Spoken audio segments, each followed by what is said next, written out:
Nucleic acid,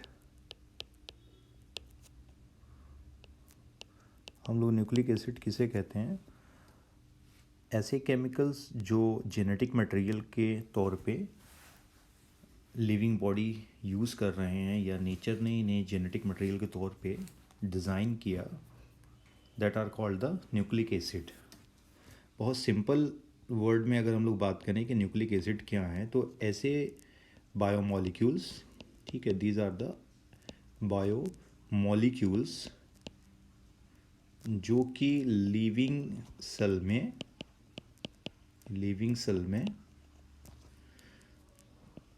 as a genetic material क्या work कर रहे हैं? एज अ जेनेटिक मटेरियल, ठीक है।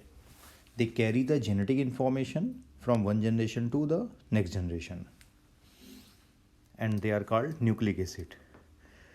थोड़ा सा हिस्टोरिकल पॉइंट ऑफ व्यू से देखते हैं कि न्यूक्लिक एसिड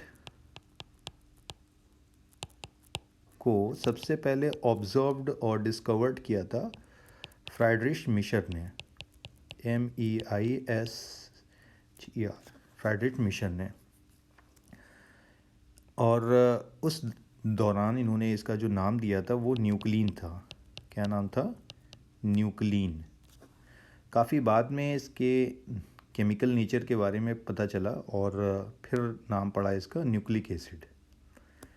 तो न्यूक्लिक एसिड प्रेजेंट कहाँ होता है? अगर इसके लोकेशन की हम लोग बात करें कि लोकेशन क्या है, तो लोकेशन की अगर बात करेंगे तो लोकेशन जो है वो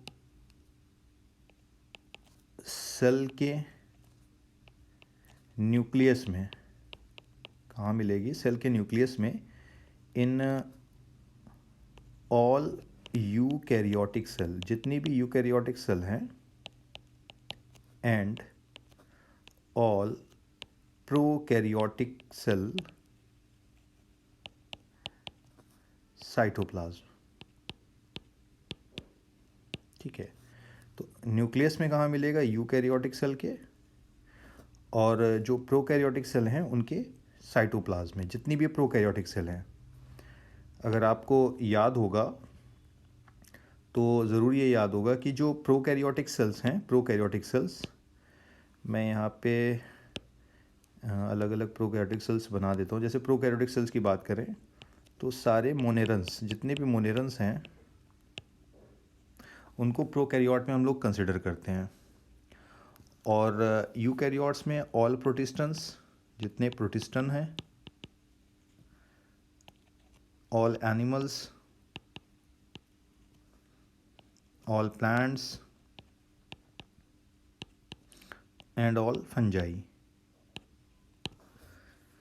तो न्यूक्लियस में पाया जाएगा nucleic acid in case of protistan, animals, plants and fungi, जो कि हैं क्या? यूकैरियोट्स हैं। वहीं मोनेरन्स की बात करें तो यहाँ पर आपको कहाँ मिल रहा है? साइटोप्लाज्म में। मोनेरन्स में जैसे बैक्टीरिया,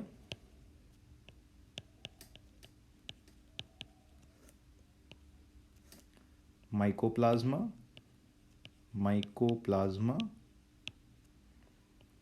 और इसके अलावा ब्लू ग्रीन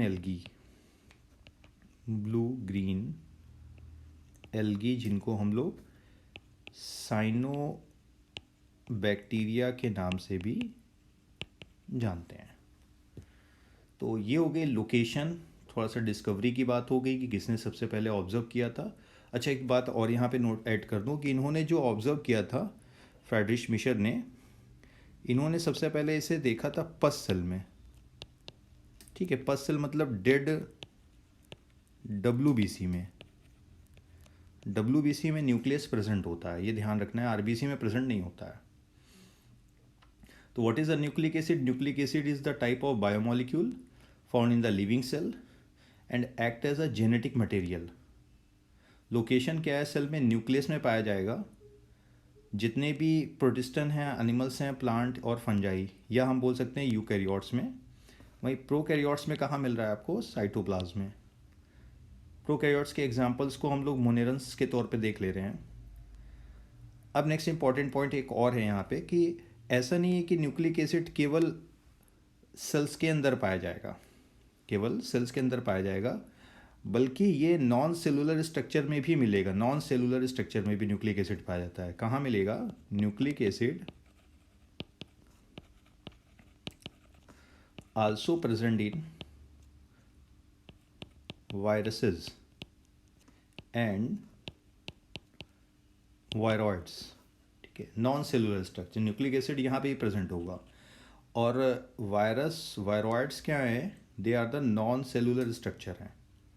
भाई वायरसेस में या तो डीएनए हो सकता है या तो आरएनए हो सकता है, लेकिन वायरॉइड्स में केवल क्या मिलेगा आपको? आरएनए मिलेगा। तो कहाँ पे लोकेशन है न्यूक्लिक एसिड की, ये समझ में आ गया होगा आपको। लिविंग सेल्स में जेनेटिक मटेरियल के तौर पे काम करता है। वायरस को हम लोग लिविंग नॉन लिविंग दोनों के बीच रखते हैं, इसलिए यहाँ पे मैंने टर्म यूज़ नहीं किया था वायरस लिविंग सेल के अंदर, क्योंकि जो वायरस और वायरॉइड्स हैं ये नॉन सेलुलर स्ट्रक्चर हैं। अब इसके बाद नेक्स्ट टॉपिक पे आते हैं कि होता कितने टाइप का और बेसिक स्ट्रक्चर्स क्या होता है, उस पर बात करते हैं। तो टाइप्स की बात करें अगर, तो न्यूक्लिक एसिड दो कैटेगरी में होता है।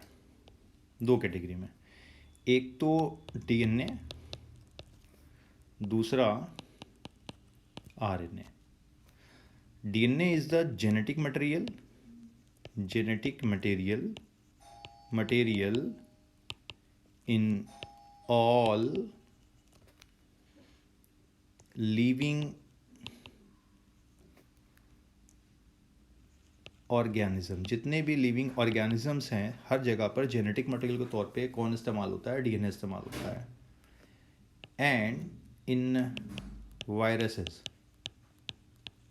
ऐसे वायरसेस जहाँ पे DNA as a genetic material होता है उनको हम लोग डीएनए वायरसेस कहते हैं। क्या बोलते हैं? डीएनए वायरसेस कहते हैं।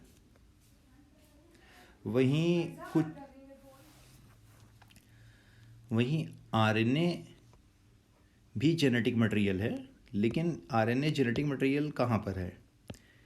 ये आपको मिलेगा सिर्फ, it is a genetic material only in some viruses, not all viruses, लेकिन कुछ वायरसेस के अंदर ये जेनेटिक मटेरियल है आरएनए। ऐसे वायरसेस को हम लोग क्या नाम देते हैं?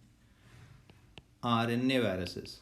क्या नाम देते हैं? RNA viruses. फॉर एग्जांपल के तौर पे अगर देखा जाए तो इसका एग्जांपल अगर आप लिखना चाहें तो लिख सकते हैं।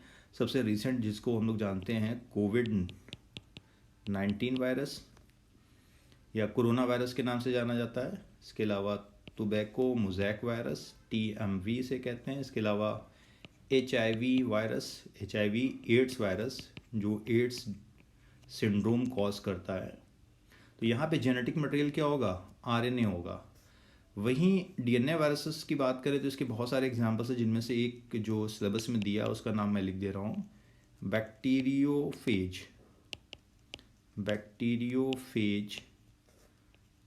वायरस।